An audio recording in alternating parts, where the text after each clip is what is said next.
So welcome. This is Mark Platten. I am one of the co-creators of our book, The Art of Connecting with Nature.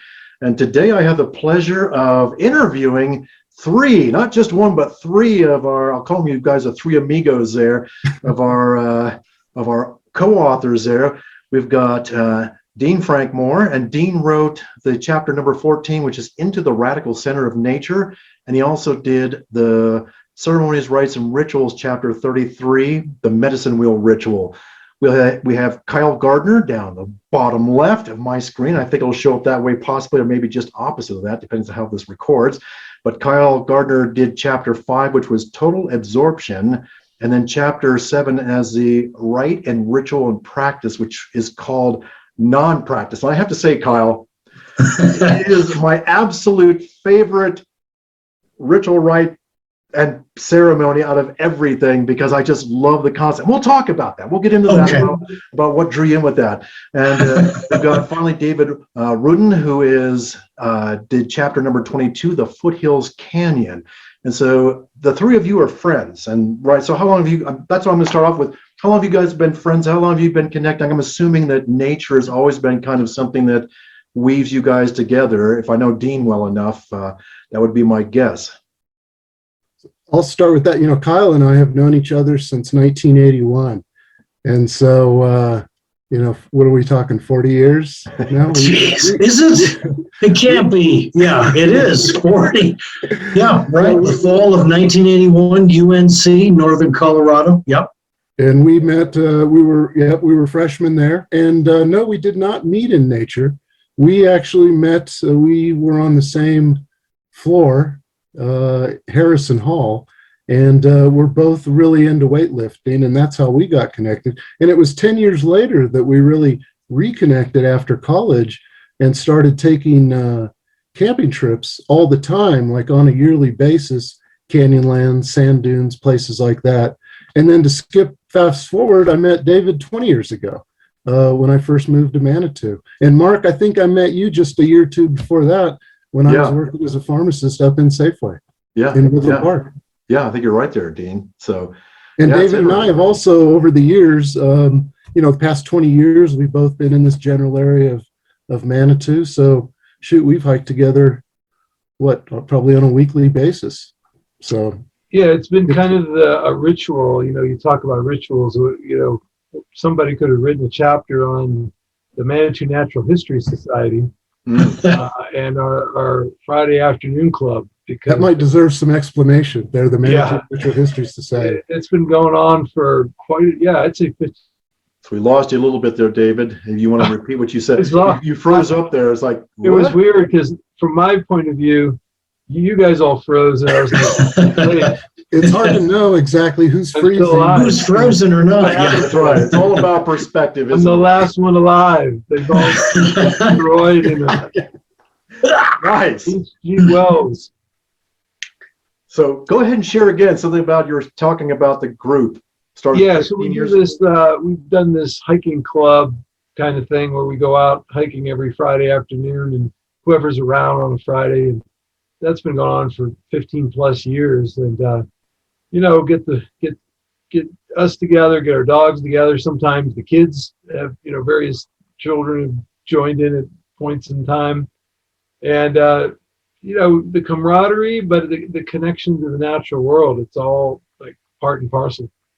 Yeah, well, that's great. So I thought it would be fun to get the three of you together, and all the other interviews so far have been just single, me and them, one-on-one with stuff. So this will be fun, seeing how it works with three voices and four heads going at things, or four voices and four heads. So the first thing I kind of want to talk about is we wrote this book, or we published it 5 years ago, and probably wrote it 6 years ago or so, but published it 5 years ago. And I don't know about you, but a lot has changed in my life since that time frame, since we first published. And it feels like it's really important to share it back out there with all the stuff we see going on, and with the climate change information and kind of some of the information we're seeing, and some of the changes, as well as what COVID did to kind of many of us, and the isolation and so forth. And I know many of us had that kind of kept our sanity by plugging into nature, even if it's just getting your hands in the soil and gardening or something along those lines. So I'm curious from each of your perspectives how maybe things have changed over the last 5 years. In Manitou, I hate to start it out on a negative note, but Manitou over the past 10 years especially has gotten a lot more crowded. Well, it's like all of Colorado and the Front Range especially, but all of Colorado has gotten extremely a lot more crowded and congested than it used to be, which forces me further out on the trail, but more people are getting out on the trails. So the trails are getting more crowded. And I think it's great. More people are connecting out that way, but it makes it tougher when you're used to, one of my primary reasons for getting out there is the quiet and the solitude and the isolation and frankly, not having to deal with a lot of people. And so you start to lose that. It's a double-edged sword of making nature more popular. The answer to that, I think, and I've talked with this with David and Kyle before, is finding those places where people haven't discovered that they haven't discovered yet, because we've got a few spots which won't be mentioned that you don't have to go too far off the trail and you can get away from the crowds, and yet they're right there, and all you just need to do is look for them. I think local knowledge has become really even more important. I notice that like when I go on a vacation, travel somewhere else, and you're just kind of a newbie in town, and so you get funneled to the most popular trail, and oh, you should go check out this trail. Well, we all have kind of like, if we were fishermen, these would be our secret fishing holes. These are our secret hikes.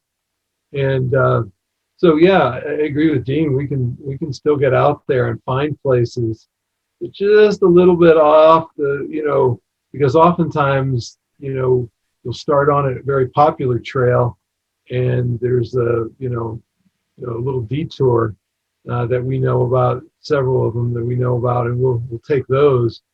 And I hate to paraphrase Frost, but it has made all the difference. Right.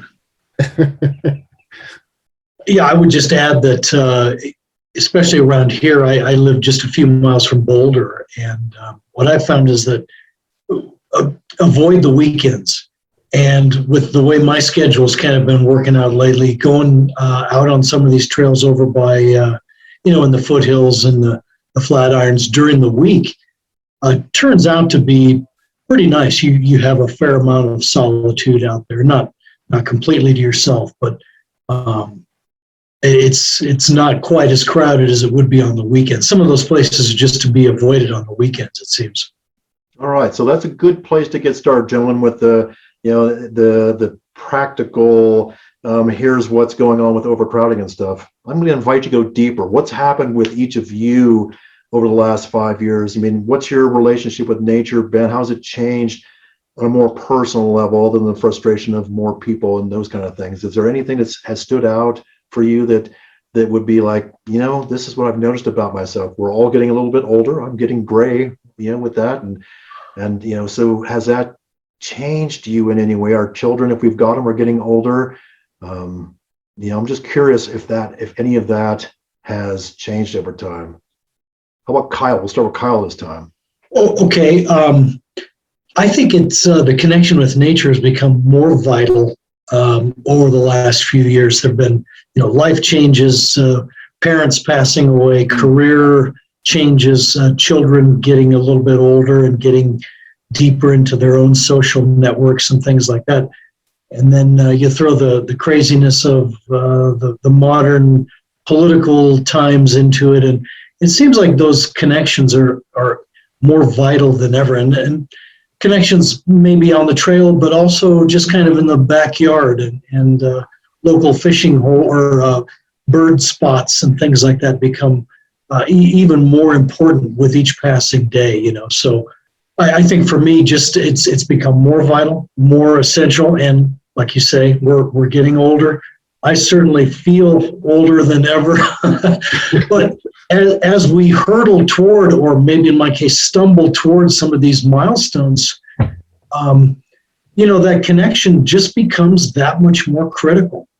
for meaningfulness, for a sense of peace, a sense of centeredness, things of that nature. Yeah, thank you. David, how about you? Anything that you've noticed?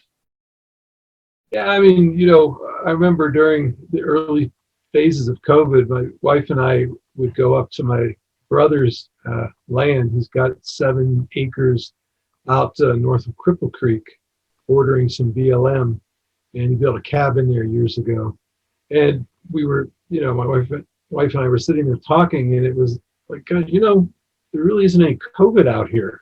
There isn't, you look around, it seems like, in the city, you feel like, oh, you're surrounded by it. As soon as you leave the door, you need to kind of put on the armor, the mask, whatever, keep your distance. But then you get out into nature, and unless we brought it with us, it was just, the 2 of us on probably a lot more than 7 acres, actually, because it borders some public lands. And I think that was kind of an aha moment of like, wow. And it all throughout the year, when things were a lot more panicky at the beginning, because nobody knew what was going on and what this was and what was going to happen. It became really a lot more important to get out there, just to kind of regain some sanity. And it continues to be, this philosophy I've had, and I don't know if I mentioned it in my story or not, but this idea of if you sweat it, they will not come, which is this idea I came up with years ago, because really, if you can get somewhere via a motor or even, some means of transport, then most likely there's going to be a lot of other people who are going to go to that whatever place is. But if you're willing to kind of think outside the box, like Kyle was saying, go during the week, go at odd hours, go different places, but go a little bit further, it's amazing how much really still is out there. And that it's just kind of become a part of everything I do, really. Yeah, for sure. Thank you. Dean, how about you? Any noticeable changes in the interior world with Well, you? I reread my piece today. I noticed in that piece that I have this theme of kind of escape, escape from society, escape from the busyness. 5 years later, I know that theme is still true. It's still in my writings today. I think the escape has been greater, that I feel like I've gotten further away from society. And then the next challenge, it seems, unless one completely disappears into the woods or canyons or whatever, has to go out and interface and reintegrate or somehow build a bridge, with the world, that oftentimes why we're going to nature is escape from the craziness of what's going on. And so unless it becomes a permanent escape, or, some way you build yourself an oasis or some sort of way to protect yourself from that madness, if you will, some way to build bridges or build connections with society. That way, again, you can bring that positive energy, that, knowledge, whatever insight, whatever it is that you gain out there that you think other people might be able to benefit from. And that's an ongoing challenge. And I think, getting inside and speaking personally, I feel like I've made a lot of progress in that regard, but it's an ongoing, and even now I feel like, still a long way to go. Yeah, that's really interesting, Dean. I appreciate that insight. Like, I had some of that myself back in 1999 and 2000, when I was actually living at the Manitou Experimental Forest, where I was working with the U.S. Forest Service. I was in a 400 or 500 square foot cabin on the forest, doing my own thing. I was out in the forest every day by myself, connecting in and doing work at times, filling that in as well.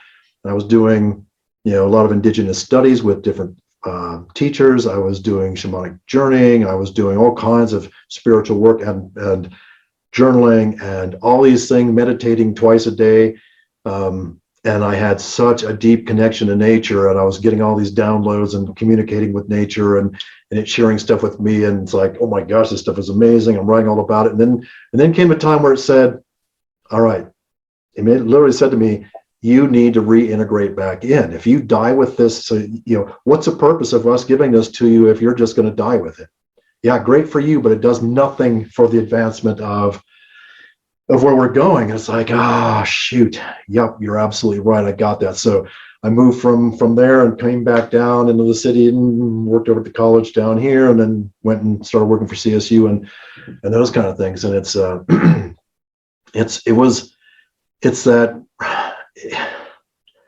was so blissful being in that alone most of the time, sweet nature connection stuff. And it was, like you're saying there, it's a bit of a challenge to reintegrate and bring that knowledge into, or the experiences in, for whatever benefit they may get. And again, that's part of the reason why I moved down this pathway with writing the book in the first place. Like, you know what, this is one thing I can do to get some of that information out there from just not my perspective, but let's do it from a lot of people's perspective. Yeah. Because then I'm not talking to a kind of a narrow group who kind of has experienced things the way I've experienced things. Now it's like, well, almost anybody can pick up the book and find something in there that they can relate to. And then, like I was saying earlier, that may give them the okay to go, well, maybe I'll look at that other chapter that kind of really, like, whoa, I don't know about that. It might give them the opportunity to go, well, okay, I'm moving, I'll take the next step, and I'll take the next chapter, and I'll take the next piece here that I feel comfortable with, and stretch myself a little bit. So I really understand what you're saying there, Dean, about that, the internal conflict that happens, like, but it's so, this is who I am as being in nature this way and connecting in this way. And now I've got to bring it back into the people who, not that I don't like people, I like people a lot, but it's never quite the same when I'm with people as opposed to when I'm alone in nature with stuff. But yeah. And you really have to develop, whatever tools, whatever that you might use to help kind of deal with that stuff. Doses sometimes, if you're exposed to it, say go into the big city too much, I can handle it for a certain amount of time, but then afterwards I got to get back to some silence. And that's one thing I've done a lot this past year, get back to the COVID thing, is that this past year I jumped on my bike. I've been spending weekends down in Pueblo, and so I've been doing a lot more bike riding.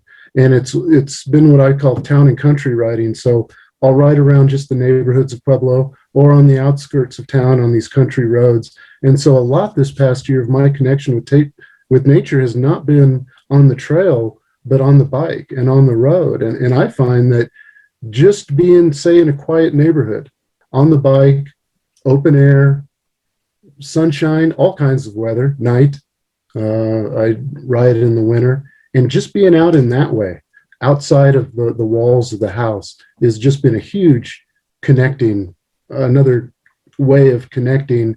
And that bike, I would add to that, and I almost had to be reminded of this after not having been on a bike for so long, the way you kind of connect with the outdoors on a bike when you're moving sort of at a different speed and pace and manner and all that, cruising along on a road versus step by step on a trail. It's a different sort of connection, not necessarily better, but it's different. And I like that variety.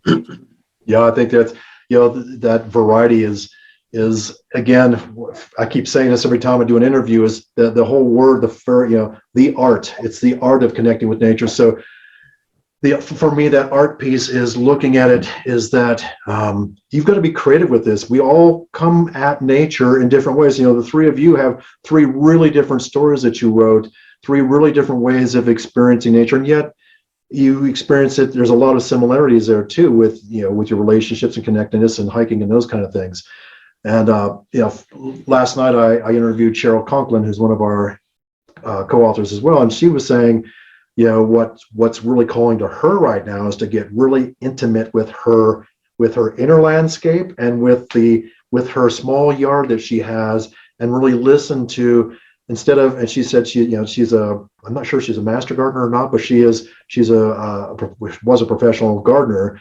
And she says, that is, you're kind of violating the environment, because you're forcing your will onto what's going to be growing and what doesn't grow with stuff. She said what she's doing now is probably more in the permacultural kind of framework, which is she's listening to what the plants want and where they want to be placed, and she's noticing this amazing, where all of a sudden, animals and so forth are coming in, and things are happening that didn't happen before, and it's been really a rich experience for her. So that we think sometimes nature, getting away, connecting in nature means we have to go out, right? It's that I got to get away because that's where I'm going to find nature.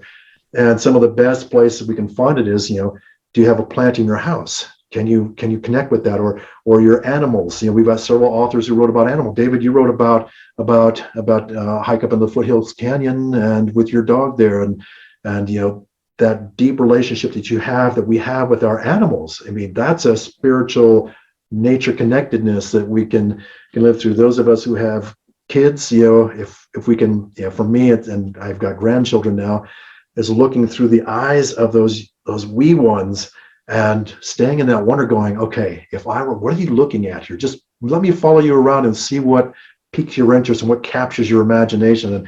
And that keeps me young and in the question, right? Instead of having to have all the answers, it keeps me really in that wonder and amazement. So thank you for that, Dean.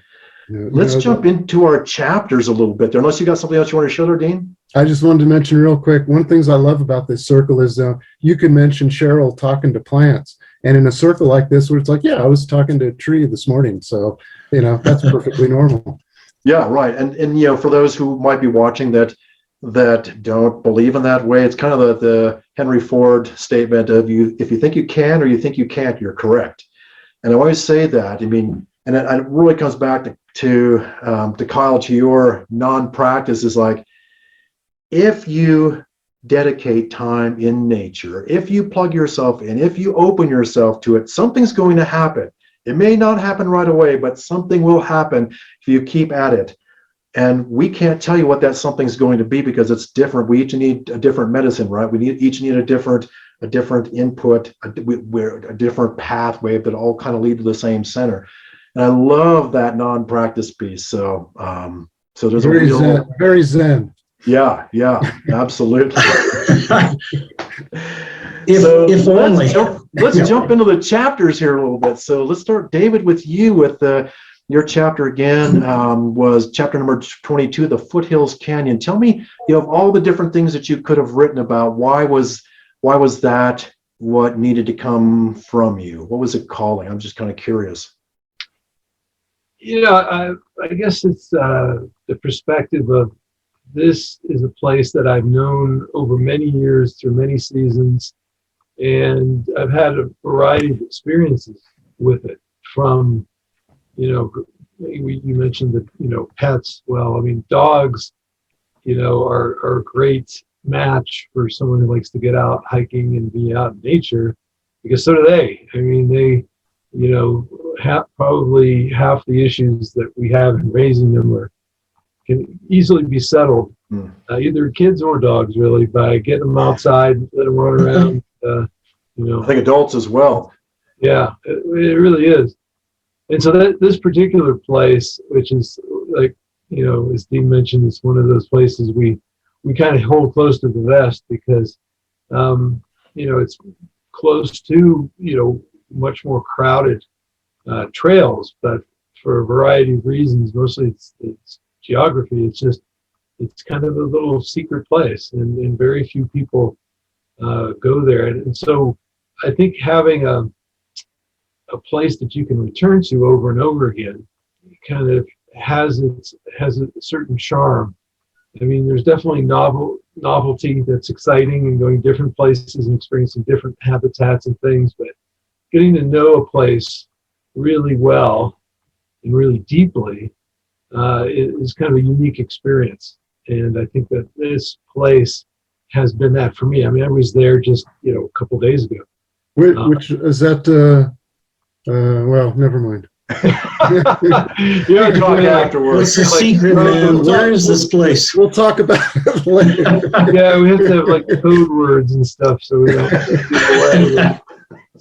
But it's, I mean, that kind of relationship, you just kind of go deeper. I mean, I think it's kind of like relationship with friends or spouses or what have you, where, at first the relationship is very different it's new and exciting, and you're just figuring things out, and then it gets deeper and more profound the further and longer you go. And so, yeah, and so you kind of have certain expectations. You go, you know, and you're looking for, you know, there are rarities even amongst the commonplace. You know, a flower that maybe only blooms once every few years that you actually see there, or bird species that may show up. And so, and that what that place was, and it had, you know, more profound, like, you know, when this one dog that I had been on, Shayla, had been on this trip with, you know, when I went to spread her ashes, and this has never happened probably anywhere for me, but there were these series of mountain lion footprints that had been made in the snow and then had melted and refroze. So they were basically in ice. And it went the whole way up the trail to exactly where I was going. And it struck me like sort of like an honor guard. I mean, I get goosebumps just talking about it. Yeah. And it's one of those things where, I forget, someone was saying, yeah, people don't believe in certain kinds of experiences, talking to trees or whatever. And, you know, it's easy to explain away things like, well, that's just, you know, sooner or later it's a coincidence, and you're going to have it, you know, you're going to run into mountain lion tracks if you're out in the woods enough. But, you know, so it's kind of what you interpret too. I mean, how open you are, and because there's an intuitive knowledge that you can't really explain away, and you can't really prove necessarily, which is kind of the whole concept of faith. You know, it gets into that of you can't prove it, but you believe it anyways. And I think that faith absolutely has a place in nature and wilderness, just like it does in, you know, more commonplace, you know, thought of in churches, for example. Yeah, and thank you for that. I really love that. You know, it gave me goosebumps too when I read that. It's like, oh my God, I know exactly what you mean, and it's not by coincidence, right? In my world, there are no coincidences with things. So it's like, yeah, this is by design here. It was the, like you said, the honor guard, guarding you there. And what I really loved about your chapter as well, David, is you were talking about the stillness that you create. So you're walking, but you don't, you know, a lot of us, I think, when we go into nature, and this is the difference between being in nature and being with nature, or being connected with nature, is, you know, a lot of people go out camping, a lot of people go out hiking, a lot of people, you know, go and climb peaks and do this stuff, but their mind is in a conquering or in a different place, and it's not really being, from my experience, that you can go down the entire trail and come out the end and not even realize you were all on the trail, don't remember seeing anything because you're always up in here. And what I loved about your chapter was talking about, even though you're in this place with your dog and stuff, what you do is you just come to stillness. It's not about conquering anything. It's not necessarily that there's an end point to get to. It's you come across something and you stop and be still. And I love if you talk about that a little bit more, and kind of that's a real gift, and that's a real practice in and of itself. Yeah, I mean, one of my favorite quotes of Thoreau is talking about how he feels like he's committing a crime or something. I don't remember exactly, but whenever he's gone, he's been out on a walk, on a saunter. This is, I think, from his book Walking. And he feels like he's, if he hasn't gotten there mentally, you know, and he's still thinking about some things, some issues, whatever the business he's got in the town, he feels like, you know, sort of a heel, a criminal, somebody who hasn't fully committed to it. And so, yeah, I agree with it. And usually, you know, and I felt this way over the years, is that no matter how chaotic my life might have been, you know, sometimes it was more than just a day hike. I needed like a week of backpacking. But if I could drag myself out there, no matter what condition I was in, usually by the time I got back, I was healed. And one of the things that's hard to explain is, you know, it's one of those, I think sometimes the connection with nature is, for those who know, no words are necessary. For those who don't, no words are possible, because you can kind of point at it and say, oh, I had this experience, but it is that an experiential kind of a phenomenon. And so in whatever way that may be for any individual, it's still something that, you hope that by these writings in the book, that hopefully people say, oh, and, they go out and they find their own way to have their own experiences that kind of go beyond what is, easily explained and described. Yeah, thank you for that, David. It's interesting. You said this is the 5th interview I've done with our authors, and it's a consistent theme that comes through with everybody is that when you have these experiences, whatever they are for you, it's almost sacrilegious to put him in or try to put them into words because you can't capture the experience, and it feels flat. For me, it feels flat and almost inauthentic and like I'm doing a disservice to the experience I had. And so I love that, for those who know no words are necessary. And that's a great, I really like that. I'll have to hold on to that and chew on it a bit. That's good. Thank you. Kyle, how about you, my friend? So we've got your story we talked about the non-practice in chapter 7, but let's talk about the total absorption. That's your chapter 5. That's your main chapter there. That was, it's a different, it's a really kind of getting relational with the ocean, with Mother Ocean, and in a really sensual kind of, and I say that from our senses, really sensual and ecstatic kind of place. Tell me more about why you chose that story. I think I chose that, Mark, because I didn't grow up near the coast or on the coast. Grew up in Colorado, but when I finally got I moved out to California for a variety of reasons, and discovered through a few friends that Northern California coast, really rugged headlands, tide pools. It just seemed, as much as I love the desert, and I do, as much as I love the mountains and the prairie and a lot of these other environments, there's just something about the dynamic nature of that ocean shoreline that really appeals to me. And I think when I talked about the notion of total absorption, it was just like a kind of a crude way of trying to say that this was a place where all the barriers that, whether real or contrived, between us and nature could just be dissolved. To sit on that, some of those, the shores of some of these tide pools, and to see creatures that haven't changed fundamentally in hundreds of millions of years, to look at the geology of a place like that, to think of the oceans of the age.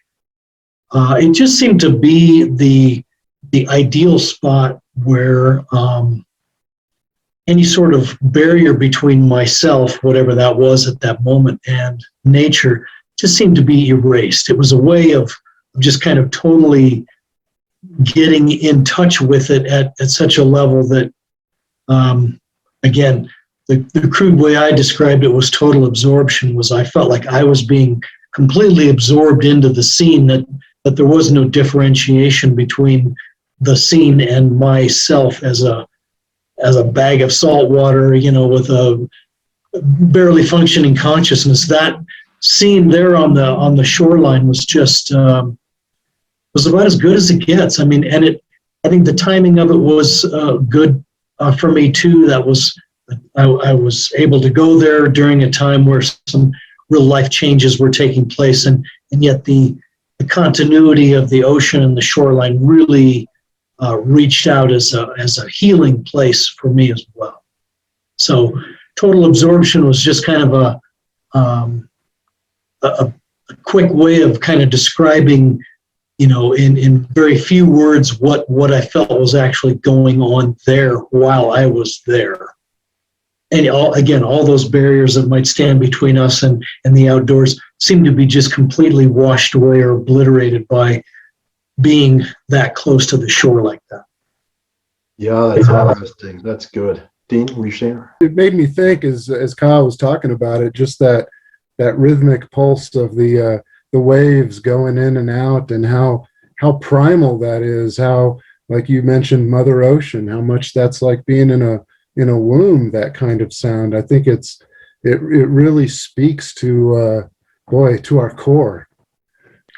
It really did. And I would just say that among the first few times that I camped out there overnight, close enough to the shore, is that all through the night, I could hear the clapping and the popping and the hissing of the shore because the campsite was that close to it. And that's going on all the time, but it just seemed like at night is just like the sense that is happening all the time. In fact, I was thinking about that today, is that environment is still as dynamic at this very moment, whether I'm there to experience it or not. And there's a certain level of comfort and balance that exists, knowing that that's still happening, whether I'm there to see it or not. So Yeah. That rhythmic nature of as much as we've loved spending time out in the desert, and as fantastic as that is, there's a certain dynamic of that ocean flow that, if you spend time there, exactly that sense of what that feels like. Yeah. Yeah, that's great. Thanks, Jim. And I really like, Dean, what you shared about that ocean sound. That swooshing sound is the same sound as what we have in the womb, right? And so there's this comfort in that. Why do some of us feel comforted by the sound of the ocean? It's because it takes us back to our, to before we were on this side of our mother. So, yeah, and I'm curious for David, you and Dean, and maybe even you, Kyle. What you brought up, Kyle, is that there's a different relationship that you have with the ocean and the shores there, and that there's maybe a calling that's a strong calling, and yet you find yourself in Colorado in the mountains. So, I mean, most of us, and maybe it changes over time, and I'm curious if it's changed for time with you guys too, have a primal kind of environment that speaks to your soul, whether it's the desert or the mountains or the woods, the deciduous woods of the eastern areas, or the oceans, or I heard the story of I'm not sure where it came from, whatever, but about a bunch of indigenous folks who lived in the elders who lived in the desert areas, and they were invited to a ceremony up in the wooded areas, and it bothered them so much that they couldn't see the expanse of the landscape, that it felt so uncomfortable for them to be in it, that it was like crawling out of their skin, that they couldn't stand being confined by trees and stuff. So I'm curious, for each of the three of you, what is that?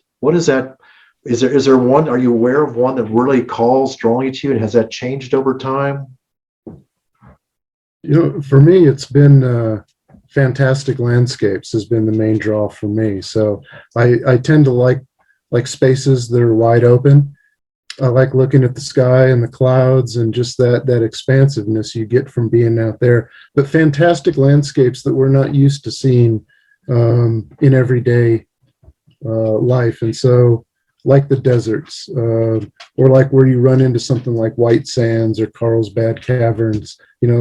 More generally, I'd have to say I'm probably more of the desert type, but I love being in forests too. And so most generally, that's it. I haven't a few trips with Kyle where I've met him out at the coast. I haven't been exposed to the ocean that much. Those trips were fantastic, and I got a small little sample of the ocean coast and the redwoods, and just absolutely fantastic scenery. But yeah, if I had to pick one, I'd say Big Canyon landscape. Excellent. Thanks, Dean. David, how about you? Yeah, I mean, when we were talking about that, I wonder about like the different elements, I mean, the earth, fire, air, water, and, and then landscapes that you would print on. Like I grew up in Southwest Pennsylvania, and we moved to a place when I was 10 years old where about 20 feet out of our back door, what we called the woods began. And there was hundreds of acres. I don't even know how many all told, but we were literally living on a ridge top because it was very hilly country. And I've noticed I've come back to that, over and over again, because it was a closed canopy. eastern deciduous forest. And so that had a certain magic feel that I keep coming back to, and I'll check out other places and have had some really powerful experiences in other environments, but that's one I keep coming back to. And so I've wondered about that, if that's not somehow, a deeper imprint, because it's kind of the first place that the first natural landscape I really fell in love with, or really connected deeply to. And we would disappear into this place in an era when kids were afforded a lot more freedoms that they unfortunately are afforded today. And so we could disappear, my brother and I. I was 10 years old, and I'd be miles away in the forest without any there was no cell phones or anything. So be back by dinner was my marching orders. So I was in another township sometimes, because we would go through the woods and cross a road and into another forest. Didn't get asked too many questions, and we kind of liked it that way, because that way we could, we didn't want our freedoms curtailed. But yeah, I wonder about that. I wonder if people do get sort of imprinted on a place that they first connect to. Yeah, that's a great question. I really like that. Thank you. How about you, Kyle? Is it the ocean, or what's it? If you had a landscape to pick from, what would that maybe be, or what calls you so strongly? That's a good question. I do think that I do like that openness that's afforded on the coast, but I also like the openness of the big sky country of the deserts Southwest. Being able to watch the movement of the sun during the course of the day, and the changes in the weather over the course of a day. Those are all very appealing elements of it. So it would be really hard to choose one particular place.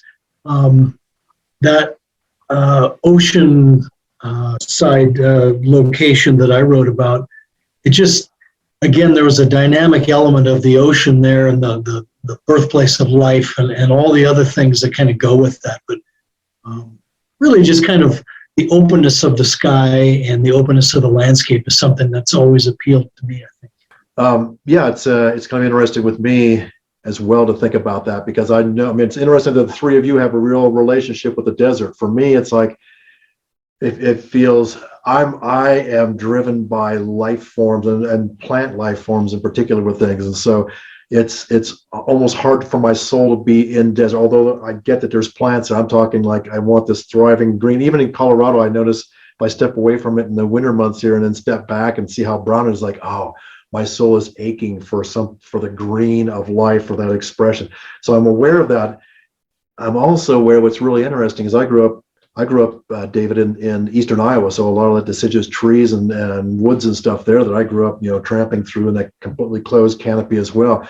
But what's quite intriguing is when I go back there now, and I go back to the East Coast, and I've got some events and stuff we do back there, it's like, oh my God, I can't see anything. It's too close for me. After being in Colorado for better than half my life, for 30 years now, 31 years, it's like, this is way different than our Pondo forest, where you get still quite a bit of space that you can see and openness with stuff.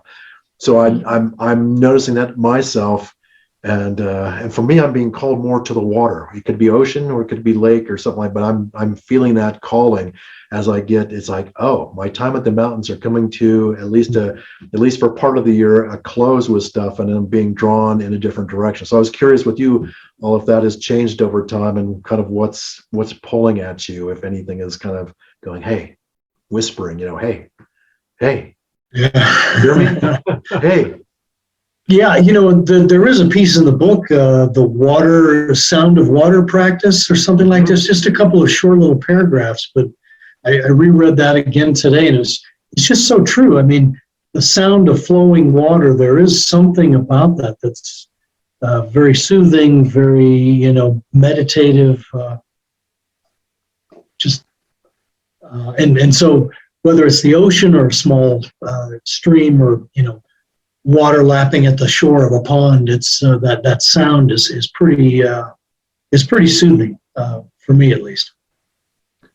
I've started to be drawn towards cloud forests, both in southern Mexico and in Costa Rica. Hmm. And I don't, maybe it's an extension of where the kind of forest I grew up, but it's obviously extremely different. I mean, with bromeliads and epiphytes growing on every branch, and you see these clouds kind of roll in, like a fog rolls in every day, and then rolls back out again. And there are some really powerful places and some amazing, wildlife.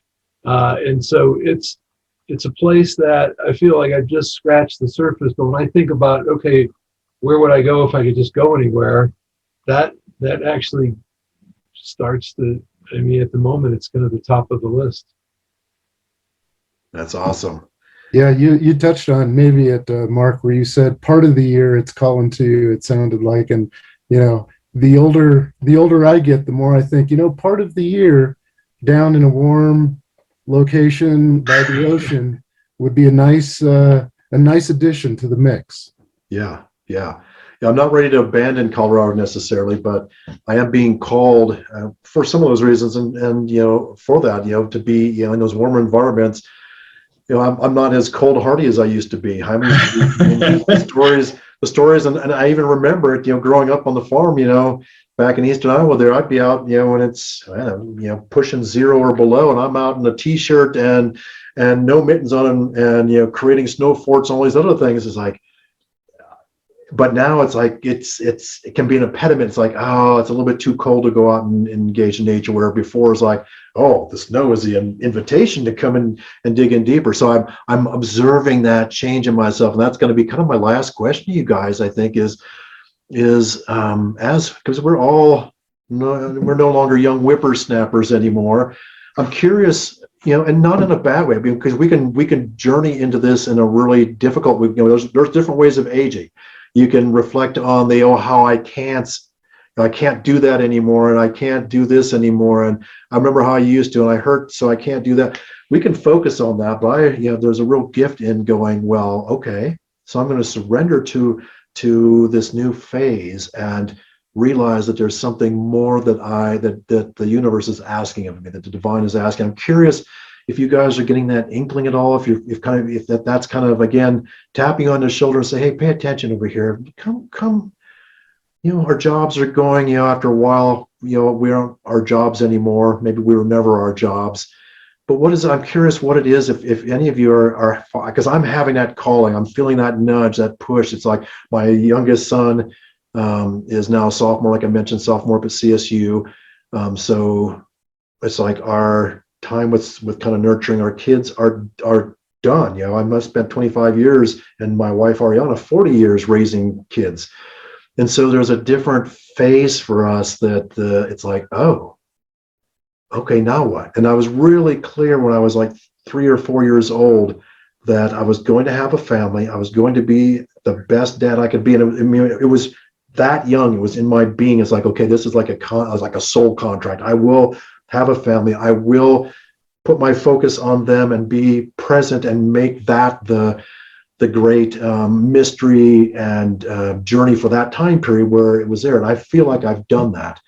And so now what's kind of knocking on my door is like, hey, remember us over here.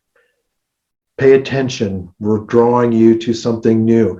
So again, I'm curious from each of you if that's something, if you're feeling that, if you're getting that knocking, what that might be, if you're willing to share that. I'll just throw my 2 cents in on that. My daughter is just completing her sophomore year of high school.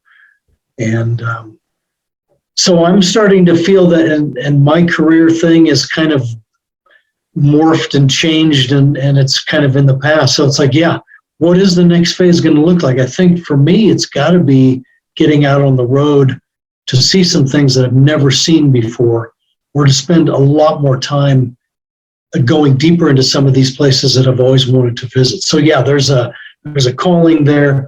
I'm not sure when I'm able to really respond to that. Is the sooner the better. But yeah, I think I feel like I'm kind of in a transitional phase between, being the dad, of course, always be a parent, but that day in, day out task is not what it once was, and certainly in a couple more years, it's going to change even more radically. So, Yeah. so I'm ready to go. So, guys, let's get out there and while we can still move, while we can still walk, saunter. That's kind of where I am right now. All right, great. Thanks, Kyle. David, how about you? Anything that's knocking on your door there? Anything that where Spirit's whispering to you? Yeah, I think wanting to really completely immerse myself in nature. I mean, one of the places that, it's just, listening to your question and Kyle's response, there's this place, there's a place in Costa Rica called Cloud Bridge Reserve, and they have this cabin. We were able to spend like 4 days in this amazing cabin, and right in the cloud forest. It just kind of blended in. You couldn't even see it until you were right on top of it. And it was such a different experience, because usually it's like, there's this dichotomy of I live in a house, in a neighborhood, and then I go out and I hike and I hopefully get enough of that connection to then pull back into my, my urban existence to go ahead. And I think there's part of me saying, there's all those responsibilities that we all talk about. But now it's like, what about like a full immersion? Really just living in natural world, even if it's just for, a few months at a time, kind of getting someplace where you can really immerse yourself and explore. And I think one of the beauties of going to a place in the tropics is there's no way ever going to master it. It's not even close.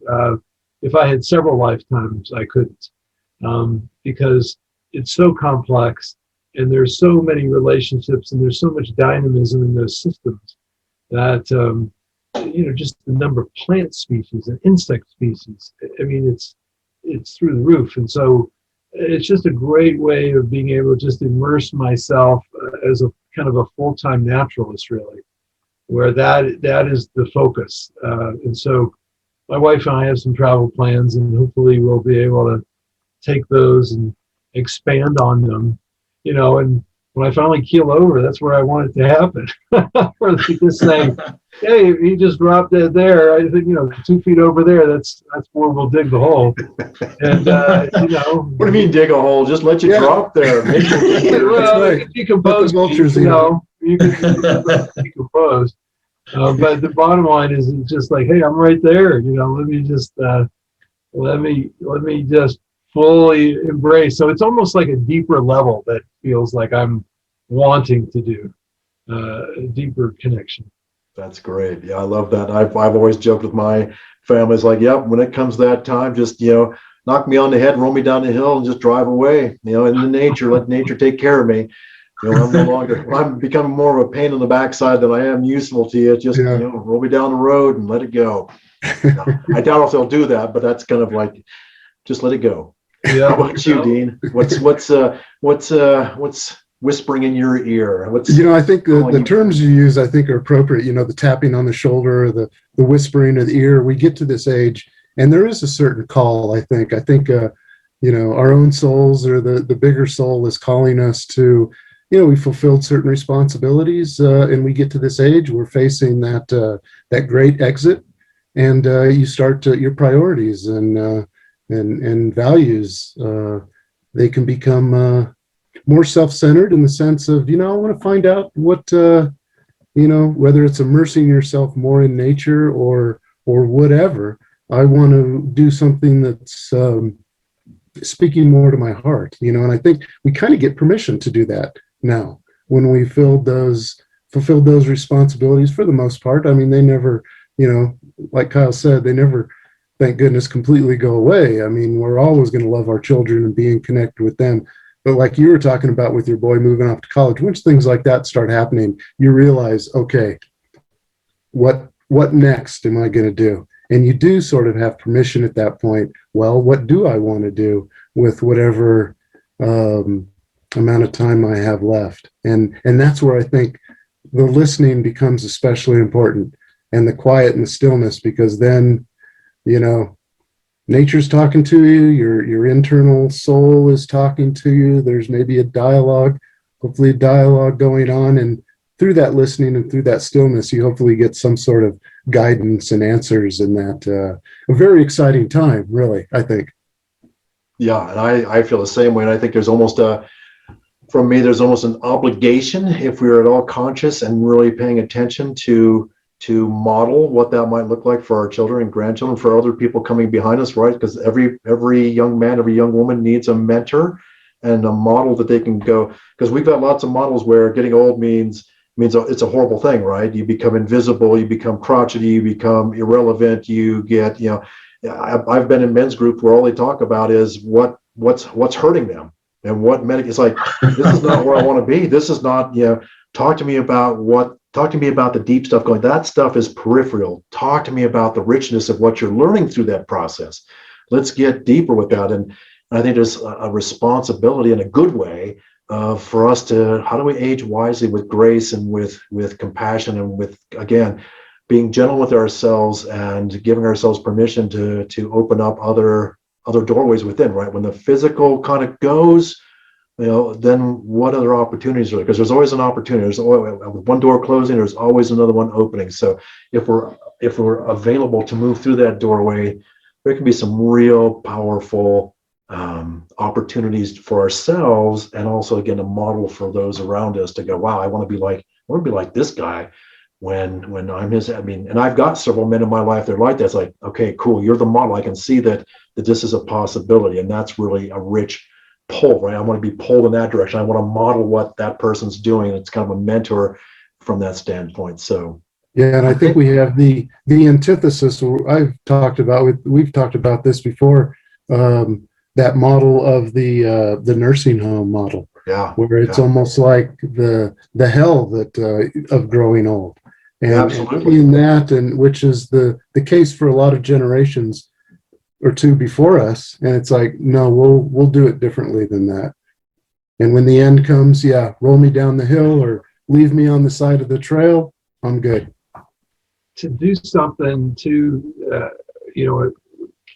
last thing I wanted to throw in was just, the natural world has been so important in my life, to me, throughout my life.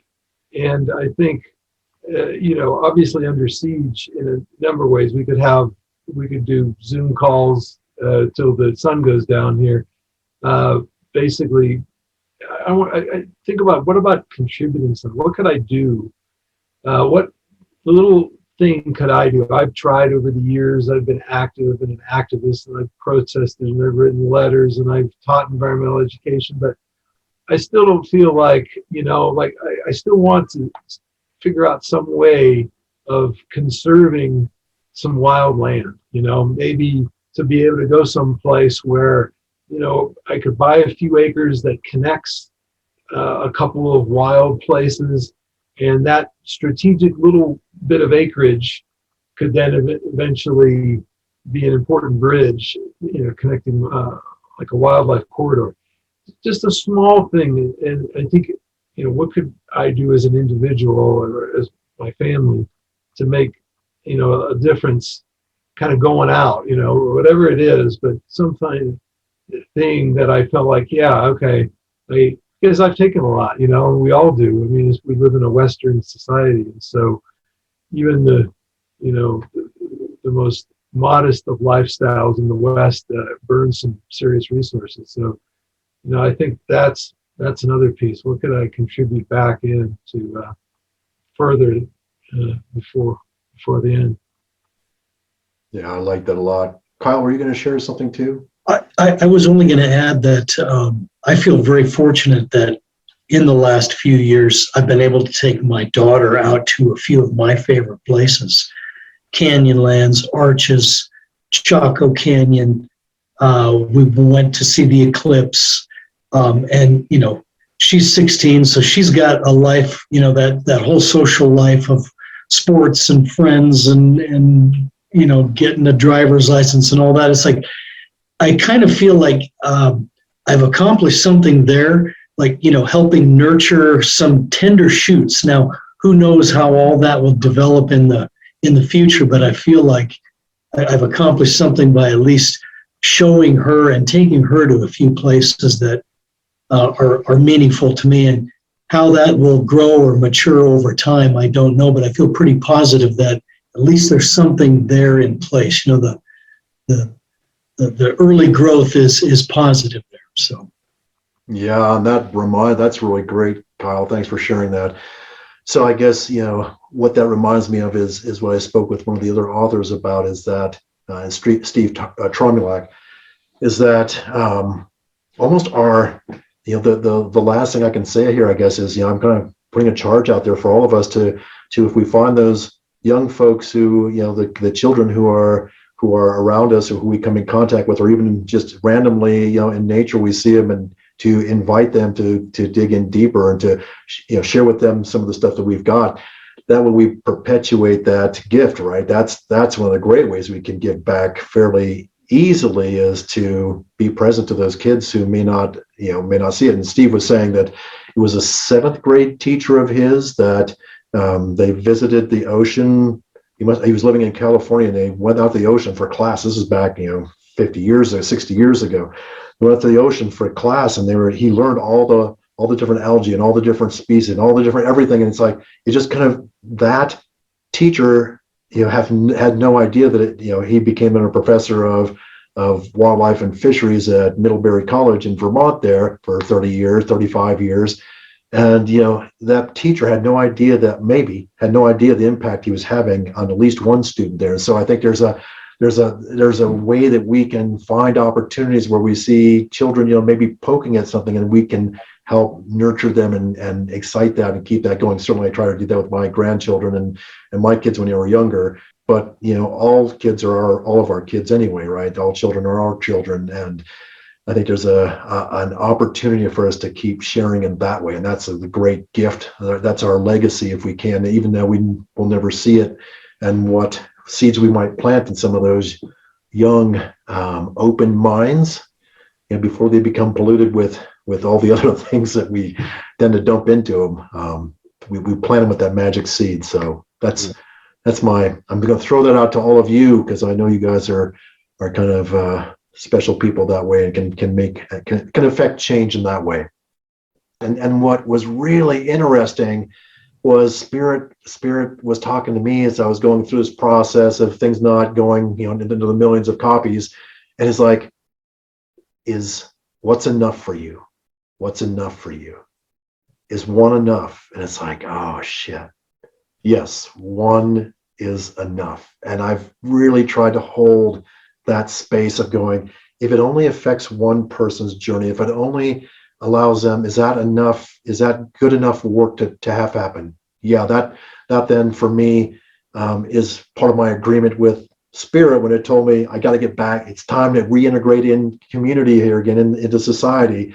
So this is part of my gift, and so I thank each of you for being part of that, because however this came about, that the 3 of you decided that you wanted to play. I'm sure, Dean, you had some influence with Kyle and David there, and I appreciate that.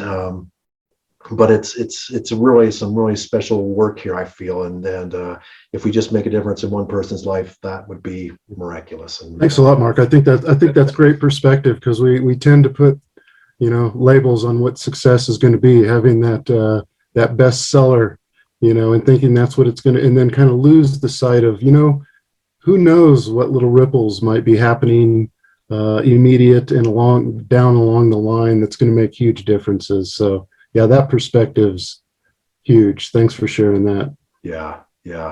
Thanks for your time, gentlemen. I know it's far past what we talked about staying, and thank you for being able to stay there.